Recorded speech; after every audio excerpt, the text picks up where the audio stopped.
Welcome back to the Aussie Boomer channel, and I've given you a heads up what we're going to talk about in this one. And the reason that I've picked this particular event in the early 1950s in Australia is because I was born in 1951, and that made me just approaching my third birthday, so I was upwardly mobile, feeding myself, toilet trained, and starting to understand what was going on in the world in 1954. And I remember this event because I went to see the Queen when she came parading by, and I'll show you. But let's just set the stage a little bit, because in 1954 in the UK, the population was about over 50 million. In Australia, in 1954, the population had just managed to top 9 million, and that was up from 7.3 million in 1945, the end of the Second World War. So that's a booming population, and what you've got then is 22% of the Australian population in 1954 were under 8 years of age. So that's pretty interesting, and you'll see so many kids in these newsreel footages that I'm going to show you. So here's the story. At the passing of her father, King George V, now he's much loved king of England, and but it was a bit of a shock that he passed away so early, although he was a very sick man. And his eldest daughter, only 27 years old, who didn't expect to cop the throne at the time, was suddenly pushed into the top job. And so we've got this picture taken, and that picture's taken on 2nd of June 1953, and that was because of this event.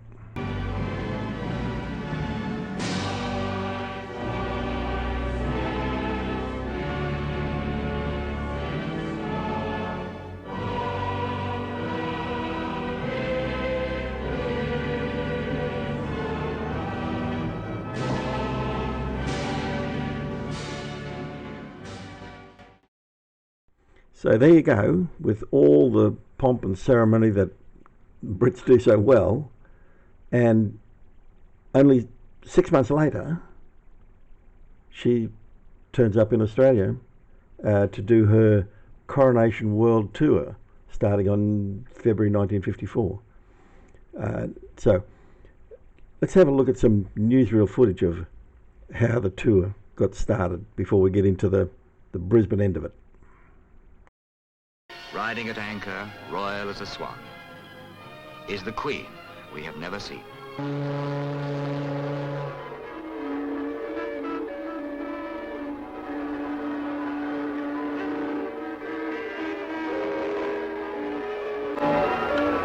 To the shores of this, her southern realm, the royal barge bears Elizabeth II.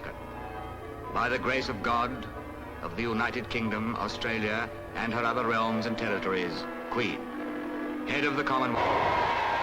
At Farm Cove, on the very spot where Australian history began, Sir William Slim and Mr. Robert Menzies welcome her ashore. I thank you and your aldermen most sincerely for the welcome you have given me and my husband.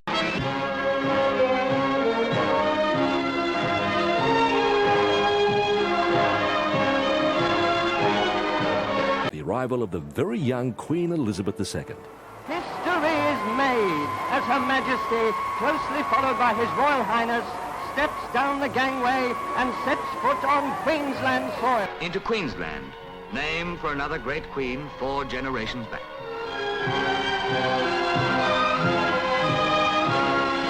Through Brisbane, friendly, easygoing Brisbane.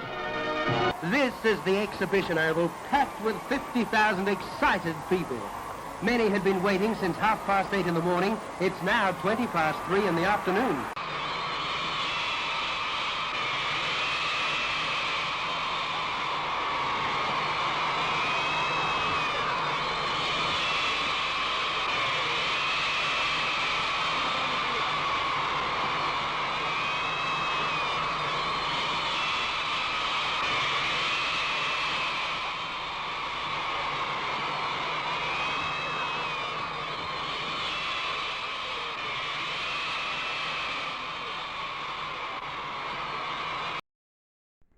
So there you go. I've focused there and just snipped out the little bits of the Brisbane end of the tour, but of course she went almost everywhere in Australia and saw all the people, but in every town, in every place she went, that was the reception that she got. Australia was a pretty much royalist kind of a country, and led by Bob Menzies, the Prime Minister, who was very much a royalist. It turned out that she visited Australia 16 times, the last time being in 2011. Always warmly welcomed, and in spite of some Republican kind of talk around in Australia, never really gets very much traction.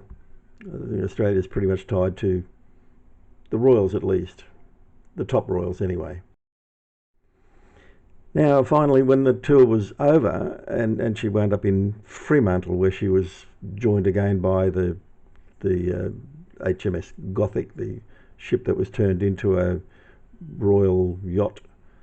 And as she was going out to board, I've taken a little bit of a clip of that, and there's something really interesting that you need to pay attention to, because it's a real indicator of living at events at the time. Australia was saying farewell, and because, owing to polio precautions, the traditional handshakes were missing, it was a farewell that truly came from the heart.